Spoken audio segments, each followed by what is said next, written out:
I now look to Shaun Attwood to close the case for the proposition.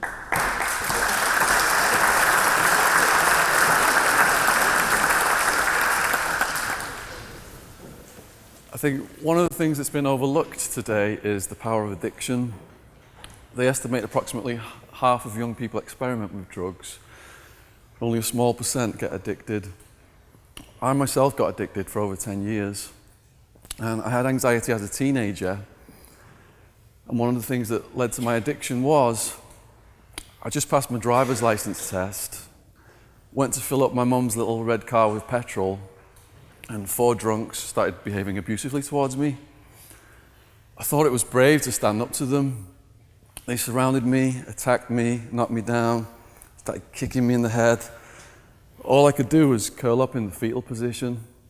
One pulled out an iron bar, hit me in the face, knocking pieces of my teeth out.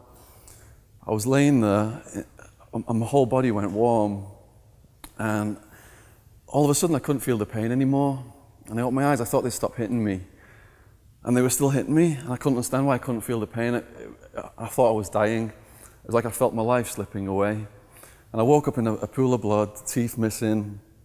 And after that, my anxiety I had as a teenager was exacerbated.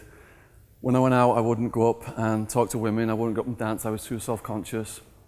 But when the rave scene started, I took ecstasy, and it melted all my anxiety away. I wouldn't stop dancing, I wouldn't stop talking to people.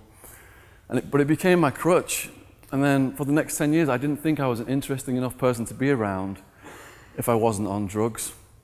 And 10 years later, I'm over in Arizona. I did well in the stock market. But I was so addicted to the drugs, the lifestyle by then, I'd started to deal ecstasy. And I take full responsibility for the stupid choices I made. On May 16, 2002, SWAT team smashed my door down, and I ended up in the jail that's got the highest rate of death in America, where not only were the gang members, like the neo-Nazi Aryan Brotherhood prison gang murdering the prisoners, even the guards murdering the prisoners. 62 people died in this jail around the time I was there. So before I got arrested, I thought prisons were full of pedophiles, murderers, serial killers. And when I got inside there, I realized that's a very small percent of the prison population that the media keeps the public terrified of. And when I got in there, I saw it was the warehousing of low-level drug users. It was the biggest house of the mentally ill, people involved in drugs that are self-medicating, like some of the other speakers have said.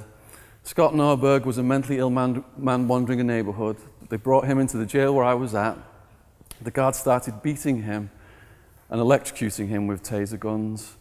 Female guard tried to stop it. She says, "Stop it, his face is turning blue." They pushed her off, they kept beating him. The prisoners started yelling, "Why are you still beating him? He's already dead." And they continued to beat the corpse, turned blue and everything. Those cases were caught on camera. Family members sued the jail and got compensation. The boss of the jail actually gave some of the guards that were found responsible in federal court promotions and pay rises afterwards. Now, it was the biggest house of the mentally ill. For people of color, I couldn't believe it. Nearly everybody in there was either black or Mexican American. I saw a black guy, a Vietnam vet, a war hero, get 12 years for some crumbs of cocaine on his carpet. I saw black guys, Mexican guys get 2 years to 5 years for little roaches of marijuana. I heard one policeman say to get his quotas, his arrest quotas, all he had to do was go into a black neighborhood, and it was like shooting fish in a barrel. It was that easy to fulfill his arrest quotas. So, I started to talk to people and started to hear all of their different stories. And I met a guy called Jack. He was a Marine. He then got awarded for bravery, joined the police, and he was assigned to infiltrate a biker gang. This is the power of addiction for you, this. He was assigned to infiltrate this biker gang, and he had to get high with them on crystal meth, because otherwise they would know he was a cop and they would have killed him. And what happened was, he's got an addiction gene. Neuroscience now is showing so many people are born with this addiction gene. He got so addicted to meth, he started robbing the police compound for meth. His colleagues caught him. He got in a shootout with them. murdered 2 of them and almost killed a 3rd. He set out to get meth eradicated from his neighborhood, got so addicted he ended up killing his own colleagues. That's the power of addiction. So I served just under 6 years. You know, I heard a lot of sad stories in there of people. A 3rd of them couldn't even read or write. And it opened my heart to what was really going on in the world. When I got out, I researched it, and I looked back at that period of time when the war of drugs was at its peak. Almost 1 million arrests a year in America for weed. I'm not talking dealers here, I'm not making excuses for dealers. Almost 90% of them were possession, young people mostly, and people of color. Women never used to go to prison. They're not out there committing bank robberies, rapes, violent crimes. Because of these drug laws, women became the fastest growing prison population. 500,000 women in prison in America right now, approximately. The vast majority of them low-level drug offenders. And then the racist thing I said as well, about, I think it's 1 in 20-something black guys are still in prison to this day in America because of this racist thing.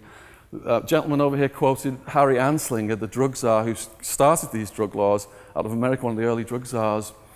And he was saying things to the public like, big-lipped black men will go out and want to rape every white woman in sight when they're on marijuana and when they're on cocaine.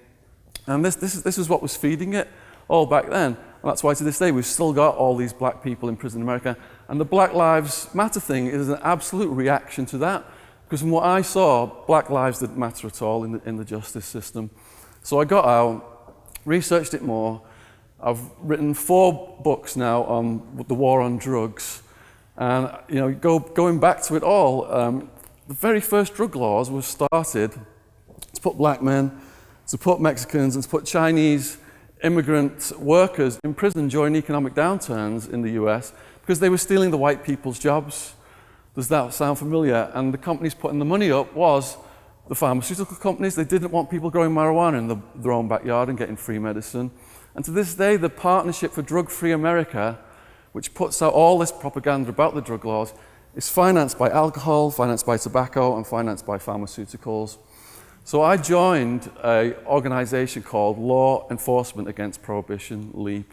I'm an associate member, and they've got over 100,000 members, mostly police, judges, lawyers, and they say things like, you know, I joined the police force to put pedophiles in prison, to put murderers in prison, to put rapists in prison. And all my time has been taken up busting people for drugs. I was assigned to infiltrate student groups, get them smoking weed, and put them in prison to make my arrest quotas. So it's gone completely out of control. And my philosophy now, I go in schools, I tell them my story, what happened to me. I'm against drugs, that's why I'm on this side, but I'm overlapping with this side as well. But I'm also against drug laws because they've made everything 10 times worse. Drug laws purport to benefit the health of society, but what have they done? They've created a $500 billion black market that criminals, that mafias, and that terrorists have access to all that money, and they run wild all across the world doing all these horrible things. The other thing is as well, if you look at why prisons and the police were started by Robert Peel out of London, it was to stop people from hurting each other. And I'm talking murder, rape, robbery. That's how crime has been defined for millennia. So these drug laws came in the last century, and what happened? We started to mass incarcerate low-level drug users. Who is a low-level drug user hurting? Themselves. And what do? We put them in a jail where they graduate to heroin, they graduate to crystal meth. 90% of the prisoners I was housed with were shooting up the hardest drugs. 2/3 had hepatitis C and other deadly diseases from sharing dirty needles.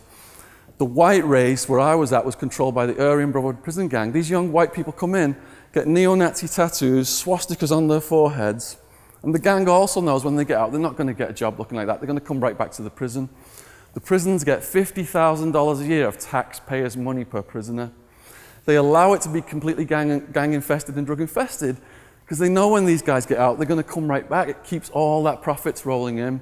And these prisons and all the other contractors make massive contributions to both sides of the political parties. So whichever party wins the election, they just keep the contracts going. And it's tens of billions a year. So yeah, I am against drugs. I don't recommend people go out there doing them. But I'm also against drug laws because they've made everything 10 times worse. All right, thank you.